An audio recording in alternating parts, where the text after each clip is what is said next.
Još jedan projekt kojim je cilj poboljšanje infrastrukture predškolskog odgoja na području grada Đakova.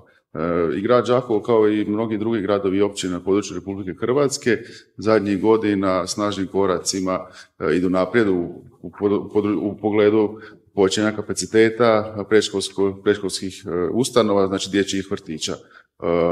U zadnjih nekoliko godina Republika Hrvatska zapravo obvezala se do 2023. godine osigurati uvjete za 97% djece predškolskog uzrasta od 3 do 6 godina do polaska u školu, da imaju svoje mjesto u dječjim vrtićima. Tako isto evo i grad Đakovo uz sva dosadašnja ulaganja. Danas smo imali priliku potpisati ugovor o izvođenju radova sa tvrtkom Mali Zidar d.o.o. iz Vinkovaca za izvođenje radova na proširenju kapaciteta naše postojeće dječje kuće na Vili sa sadašnjih 7 odgojno-obrazovnih skupina na budućih 13 odgojno-obrazovnih skupina.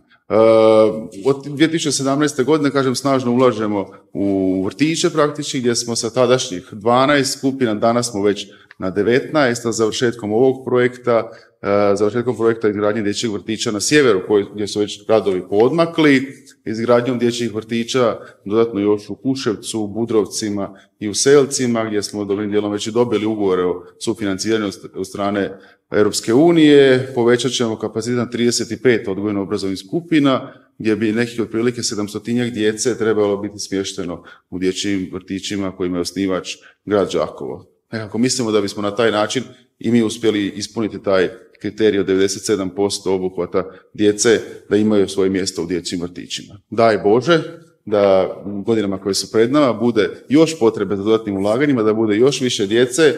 Grad Đakovo spreman je i u buduće razmotriti slične projekte, slične aktivnosti, izdvojiti proračunska sredstva kako bi, kažem, stvarno praktički sva djeca mogla imati pristup u obrazovnom procesu od malih nogu, kako bi roditelji djece imali vremena za ići na posao, raditi, a ne da moraju praktički čuvati djecu kod kuće. Evo, kažem, i ovaj projekt je na tragu tog nacionalnog cilja i, kažemo, grad Đakovo sa skromnim doprinosom od možda 200 i nešto djece koji su bili 2017. U našim vrtićima dolazimo praktički kroz koju godinu ćemo biti da 700 djece će biti u našim dječjim vrtićima. Evo, nadam se da... vrijednost projekta je... Ovaj projekt znači vrijedan nešto preko 2,6 milijuna eura, od toga je nešto više od 2,3 milijuna eura odnosi se na radove, na izgradnju, ovo što je ugovor danas potpisan, rok izvođenja radova čini mi se 16 mjeseci, što znači da na godinu, na upisima u vrtić u 9. mjesecu bi trebala biti u funkciji i proširena dječja kuća, vrtićka kuća na Vili, ali jednako tako i novi vrtić na sjeveru koji gradimo. Tako da to stvarno je ogroman iskorak za sam grad Đakovo, još plus ova 3 manja vrtića koja gradimo u našim prigradskim naseljima. Mislim da stvarno će onda ljestvica biti dignuta na jednu zavidnu razinu. Zadovoljstvo je biti danas ovdje pred sam početak radova nadogradnje naše vrtićke kuće Vila. Vrtićka kuća Vila trenutno broji 151 malog našeg korisnika, odnosno naše djece, a u budućnosti će to biti povećan broj na čak 270 djece. Veliki je ovo dan, veliki je ovo korak i znamo da će nas čekati jedna vrlo zanimljiva pedagoška godina, obzirom na sve radove, ali uvijek smo do sada imali veliku podršku i veliko razumijevanje od strane roditelja, tako da nadam se da ćemo i vjerujem da ćemo imati i sad, jer ovo je stvarno za jedno veliko dobro za naš vrtić. Nakon što smo od 2018. godine prošli energetsku obnovu na ovoj našoj vrtićkoj kući, a u godinama koje su uslijedile obnovljeno je i dječje igralište, postavljena su nova igrala, sad je pred nama jedan cijeli novo krilo zgrade u kojem će biti, čemu se posebno naravno veselimo, i velika dvorana od oko 160 kvadrata, a na katnom prostoru će biti velika natkrivena terasa. Tako da će pružiti baš onako jedne uvjete djeci koji znamo da će svakodnevno doprinositi odgojno-obrazovnom radu. Svemu tome se naravno raduju i djelatnici, jer znamo kako će izgledati.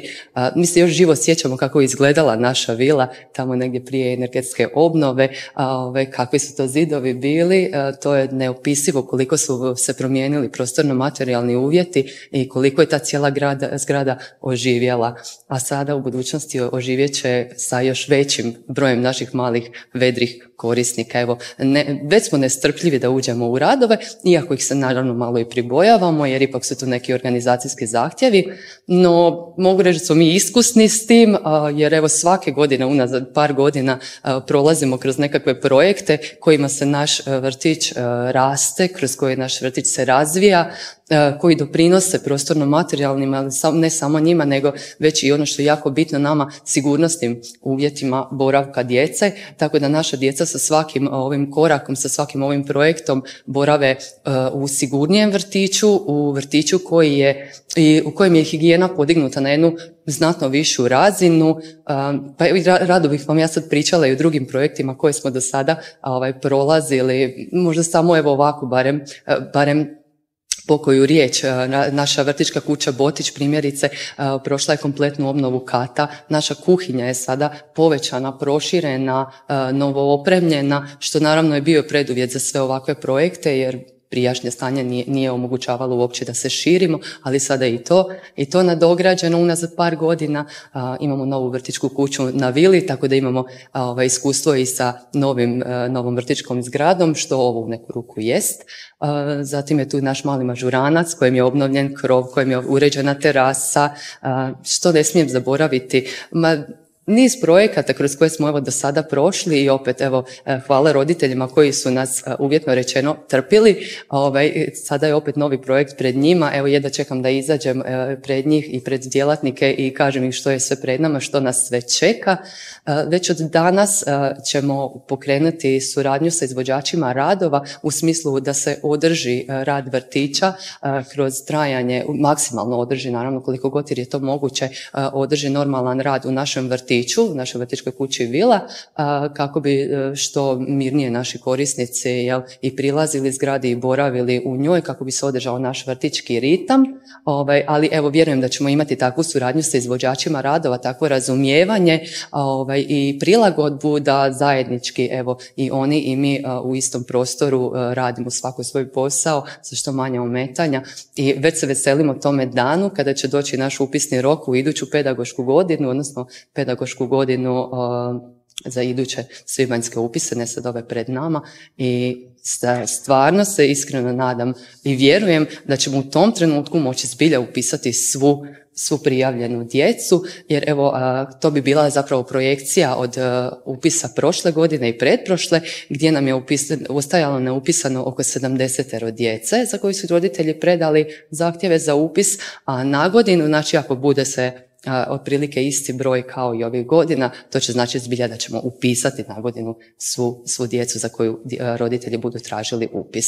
Tako da evo, vjerujem da ćete nas pratiti i dalje. Divne se stvari događaju u našem vrtiću. Evo, hvala svima što ste imala priliku danas ovo reći.